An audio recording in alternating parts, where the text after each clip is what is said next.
Lula, em sua primeira viagem oficial de 2024, vai visitar o continente africano, inclusive ingressando ou participando de cúpulas com 2 novos integrantes dos BRICS. O que significa para a geopolítica brasileira? A gente tem também, pessoal, a ofensiva israelense que de fato começou em Rafah e se conseguiu alguns objetivos militares. Também teve algumas denúncias relacionadas aos direitos humanos e palavras do Egito que não reconhece mais a existência de Israel. Para finalizar, pessoal, falar um pouquinho também sobre palavras polêmicas do Trump, mais algumas, né?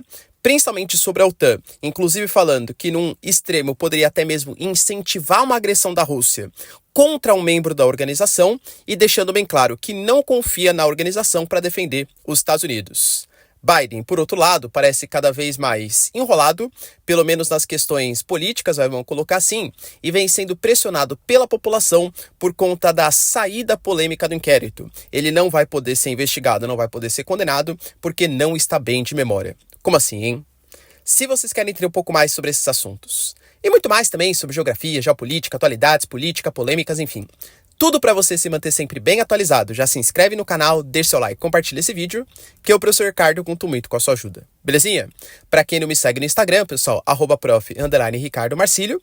E caso você queira também contribuir financeiramente aqui pro canal e apoiar o projeto, né, de estar sempre gravando os conteúdos diários, mesmo não estando nas condições mais adequadas, como vocês bem podem perceber, né? Cara, seja membro que isso ajuda bastante, ou faça uma eventual contribuição via chave Pix. Afinal, esse é o meu trabalho, tá? Se você puder, galera. Se não puder também, só seu like e engajamento também, sensacional. Então, bora lá pro vídeo, pessoal, que tem assunto bastante relevante aí pra gente tratar. O Lula, ele anunciou que ele fará a sua primeira viagem internacional de 2024 visitando Etiópia e Egito. Os 2 países são 2 dos novos integrantes dos BRICS. Os BRICS que tinham anunciado no final do ano passado, no segundo semestre, né? Que ia ter o ingresso da Argentina, da Etiópia, do Egito, dos Emirados Árabes, da Arábia Saudita e do Irã. No final das contas, quando o Milei foi eleito, ele abandonou esse projeto, né, de ingresso da Argentina nos BRICS, mas os outros 5 países ainda têm esse objetivo, inclusive já entraram para a organização. Dos 2 países, Etiópia e Egito, que são os países africanos, são os objetivos, os destinos do Lula. Vai lembrar que esses 2 países, apesar de agora estarem relativamente próximos, pelo menos nas pautas econômicas internacionais, já que fazem parte dos BRICS, não mantém relações muito amistosas não, hein? A gente sabe que os 2 países, eles disputam as águas do Nilo e a Etiópia fez a construção da maior hidrelétrica do continente africano, atrapalhando o fluxo de água a jusante em direção ao Egito. Então tem sim alguns incidentes, alguns problemas diplomáticos. Nessas visitas, o Brasil ele tem relações melhores com o Egito, que inclusive é o primeiro país que será o destino, muito por conta das negociações para a tirada dos brasileiros que estavam ali posicionados no Egito, na verdade na faixa de Gaza, a época que começou todo o conflito, pós dia 7 de outubro, tudo tal. Segundo o Brasil, as relações elas ficaram melhores naquele momento. Vai lembrar, pessoal, que o Brasil vai negociar uma linha aérea direta entre Cairo e São Paulo e também vai tentar aumentar as relações comerciais, principalmente na exportação de carne, enfim, de outras questões também, outras commodities, visto que o Egito hoje vê o Brasil com melhores olhos. Depois viajaremos para a Etiópia, um país que o Brasil não tem tantas relações, mas além de, claro, né, ter uma reunião bilateral com a liderança da Etiópia, para participar também da cúpula da União Africana, a cúpula de chefe de estados. O Brasil vai como um estado-membro para participar dessa organização. Hoje, a União Africana ela vem ganhando corpo, ela vem ganhando importância, que lembrando que hoje, inclusive, faz parte do G20, né? O G20 que eu costumo brincar não é G20 há muito tempo, visto que a gente fala das 19 maiores economias do mundo, mais a União Europeia, ou seja, estamos colocando aí, galera, só aí mais 27 países, e também com a União Africana. A União Africana que tem 55 membros. Então já deixou de ser ser G20 há bastante tempo, né? E o Brasil, ele é o presidente do G20. Então essa interligação aí com a União Africana pode ser uma notícia importante para as relações geopolíticas do Brasil. Segundo o Itamaraty, isso mostra como o Brasil está tentando mudar um pouco a sua postura e tentar voltar às negociações muito mais fortes com o chamado Sul Global, com as relações Sul-Sul, tá? Agora, se vai dar certo ou não, aguardaremos aí cenas dos próximos capítulos. Como eu tinha falado para vocês, Israel tinha anunciado, por meio do Benjamin Netanyahu, que a ofensiva em Rafah ia começar. Para quem não sabe o que eu estou falando, Rafah é a cidade, é o território mais ao sul ali do território da faixa de Gaza. E lembrando, desde que Israel fez a ofensiva na faixa de Gaza, eles começaram pelo norte, foram avançando em direção à cidade de Gaza, a Khan Yunis, e agora o último reduto, a última área que, segundo o Benjamin Netanyahu e segundo as lideranças de Israel, estão posicionados as tropas, os homens do Hamas, é em Rafah. A gente fala, segundo Benjamin Netanyahu, em 4 batalhões que ainda estão ali posicionados. A questão é que como Israel foi mandando aquela população sair do território da faixa de Gaza e se locomover em direção ao sul, eles foram se locomovendo em direção a Rafah. Rafah, que era uma cidade que antes da incursão israelense tinha cerca de 280 mil habitantes, hoje conta com quase 1,5 milhão, com uma série de campos refugiados, precisando de ajudas humanitárias. Por exemplo, saiu uma reportagem recente aí, ontem, se eu não me engano, com a ONU colocando que grande parte das pessoas, inclusive crianças, tem que se alimentar de arroz e ração animal, entende? E isso não quer dizer que alguém defenda o Hamas ou coisa que o valha, são coisas diferentes, né? Estamos falando ali de civis. E não sou eu que estou falando, ou países contrários a Israel. É Estados Unidos, que fala que Israel precisaria de um pouco mais de humanidade. É o Joe Biden falando que a ofensiva passou um pouco do limite do aceitável, segundo o Biden, né? Claro que tem questões políticas e geopolíticas aí por trás, porque o Biden, ele quer apoio da população islâmica dos Estados Unidos e o Biden também não quer perder a sua influência no Oriente Médio. A gente sabe de tudo isso.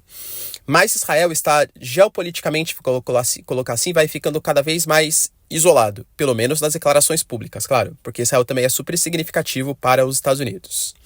E a ofensiva de fato começou, por terra, por mar e por ar. Nessa ofensiva, segundo os palestinos, a gente teve ataques a um bairro que residencial, né, entre aspas, porque como tem muita gente morando, quase tudo vira bairro residencial, e algumas mesquitas também foram atacadas. Eles conseguiram capturar algumas lideranças do Hamas, é fato, e conseguiram soltar também dois reféns, argentinos que estavam ali na faixa de Gaza. Em contrapartida, os palestinos alegam que eles atacaram um campo de refugiados e que inclusive tivemos 100 mortos e 230 feridos nessa operação, tá? Por conta disso, se a gente for levar em consideração as palavras de general Al-Sisi, que é a liderança do Egito, o Egito hoje não mais reconhece o Estado de Israel depois de 45 anos. Ué, professor, por quê?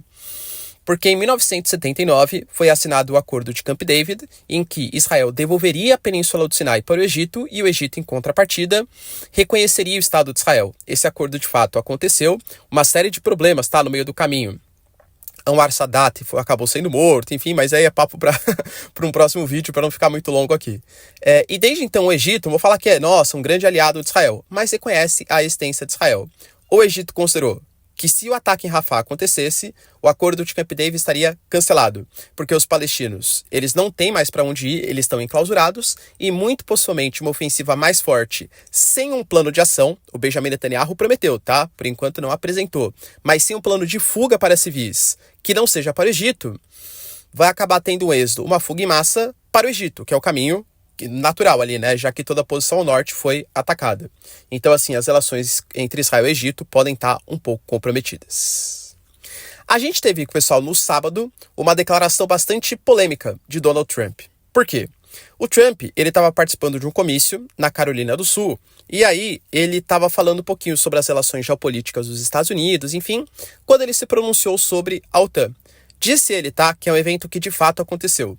Ele estava conversando com um presidente, algum chefe de governo que faz parte da OTAN, não sabemos exatamente qual, e ele disse que existem alguns países que estão com orçamento comprometido com a OTAN, estão devendo para a OTAN, vamos colocar assim. E aí foi perguntado, poxa, se algum país que está devendo para a OTAN for atacado, a gente pode convocar o artigo 5º da Constituição dessa organização militar?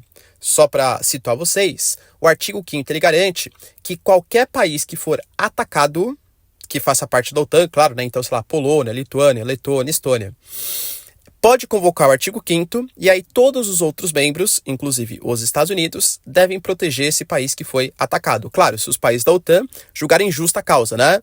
Sei lá, a Letônia vai lá e taca uma bomba na Rússia. A Rússia responde, pô, em tese, né? Claro. Os países não considerarão a pauta justa e aí não é necessária a defesa. Mas se for uma agressão, vamos colocar assim, externa, a OTAN muito possivelmente se mobilizaria. Esse é o papel da OTAN, inclusive, tá? Ele falou assim, olha, Trump, né? Já considera uma série de injustiças da OTAN. Se algum país não fizer o financiamento correto, estiver devendo, não é que a gente não vai defender. A gente vai incentivar uma agressão russa, uma agressão de outro país contra esse país devedor. Nós não ajudaremos. E aí, vocês sabem, né, galera? A gente está falando de talvez o possível futuro presidente dos Estados Unidos. Começaram as especulações, as investigações. Qual país será que está devendo? Qual país estava devendo na época que o Trump era presidente e tal? Cara, de fato, a OTAN ela funciona com o financiamento coletivo dos 31 países que fazem parte da organização. Com a Suécia possivelmente entrando logo menos, mais um país, né? E cada país ele vai contribuir proporcionalmente ao tamanho do seu exército, ao número de bases militares, ao tamanho da sua economia. É uma continha ali que eles fazem, né? Hoje nós temos Estados Unidos e Alemanha como os maiores financiadores, inclusive com orçamentos similares. Os dois pagam a mesma coisa. E pelo menos, galera, nos últimos anos, a gente não teve países que estavam devendo para a OTAN. Então, acho que o Trump ele pode ter se confundido. Ou a gente sabe que, principalmente pós anos 2000, a OTAN ela começou a recomendar que todos os países gastassem pelo menos 2% do seu PIB em gastos militares. Só que numa época em que o Putin tinha uma certa parceria ali com a Angela Merkel, teve exportação de gás natural, construção de gasodutos. Pessoal, a Rússia não representava mais aquele perigo geopolítico que representou, por exemplo, na década de 80, 70. Os países foram deixando de gastar no setor militar e foram investindo em gastos de bem-estar social, né? Então, educação, saúde, enfim, outras pautas mais sociais. Será que é isso que ele está falando? Que tem países que não gastam 2%? Só que lembrando que não é uma obrigatoriedade. Eu diria que é uma convenção benquista pela OTAN, vamos colocar assim. Mas não é uma obrigatoriedade. Se de fato ele está falando isso, aí dá para entender, tá? Porque a gente tem países como o Reino Unido, como a Alemanha, como França, como Itália, que negligenciaram os gastos militares. E eu diria que sempre se sentiram confortáveis com uma eventual defesa dos Estados Unidos em uma agressão externa, que talvez naquele momento nem parecesse tão razoável assim. Então, se for isso, cara, faz sentido, tá? Na minha concepção, tô aqui especulando, tá? Estamos falando de um candidato. Você nunca acredita em candidatos, né? Por quê? Porque eles falam pautas muito mais polêmicas, só que na prática a gente sabe que o jogo não funciona bem assim. Tem os limites do Congresso, tem os limites do eleitorado da oposição, né? Então não é que o cara ele vai... Na minha concepção, o Trump ele fala muito mais isso para assustar. Fala assim, não, nós somos nacionalistas, se os outros países não pensam nos Estados Unidos, só a gente vai pensar. Let's make America great again, America first, né? Todos aqueles projetos do Trump. Inclusive, ele falou no passado que a OTAN, por exemplo, ele tem certeza que se algum país, China, Rússia, atacassem os Estados Unidos, mesmo os Estados Unidos fazendo parte da OTAN, os outros países, os outros 30 países, não formariam uma aliança militar para defender os Estados Unidos. Então, por que os Estados Unidos deveria, aliás, defender os outros países? Entende? Claro que isso levanta ainda mais suspeita que o Trump é um grande aliado do Putin. Será, pessoal? Porque não quer fazer financiamento para os ucranianos. E agora fala em um possível enfraquecimento da OTAN? Será uma grande conspiração? Tô brincando, hein? Mas que de fato, galera, pro Putin, pelo menos nas declarações geopolíticas, um eventual governo Trump seria melhor do que um eventual governo democrata, isso com certeza. E para finalizar, pessoal, a gente teve também Ron DeSantis, governador da Flórida, que inclusive quase é exagero, né? Mas enfim, foi um dos pré-candidatos aí para ser o candidato à presidência pelos Estados Unidos. No final das contas, ele abriu mão da sua candidatura e hoje só estamos entre Nikki Haley e Trump. Na prática, o Trump vai ser o candidato republicano, tá? Anunciando ou fazendo propaganda negativa contra o Biden. Eu falei para vocês que o Biden ele está sendo ou estava sendo investigado por supostos roubos de documentos oficiais da Casa Branca, enquanto ele era vice-presidente do Obama. Quando foi fazer ali uma pesquisa, tudo tal, para saber se a investigação ia de fato rolar ou não, a gente teve o promotor dos Estados Unidos considerando que ele não abriria investigações, porque trata-se de um senhor simpático, tudo tal, mas que tem um grave problema, lapsos de memória. Se isso é bom do lado da investigação, isso é péssimo do ponto de vista eleitoral. E o próprio Ron DeSantis, porque a gente está falando de um cara que vai concorrer à presidência dos Estados Unidos, né? E o próprio Ron DeSantis deu uma letrinha ali, né? Ah, entendi. Então, o Biden, ele pode ser o presidente dos Estados Unidos. Aliás, ele não pode ser investigado porque ele tem problemas de memória, mas a gente pode deixar os códigos de armas nucleares, tal, tudo na mão dele. As relações geopolíticas, tudo na mão dele. E é óbvio, galera, que isso vai ser utilizado pela oposição para atacar o Biden. O Biden, inclusive, ele reclamou bastante dessa postura do promotor e falou que sim, a sua memória está em dia. Você acredita, pessoal, no Biden? Deixa nos comentários, quero saber sua opinião. No mais, se vocês curtiram o vídeo, tamo junto, beijos, abraços e tchau, tchau.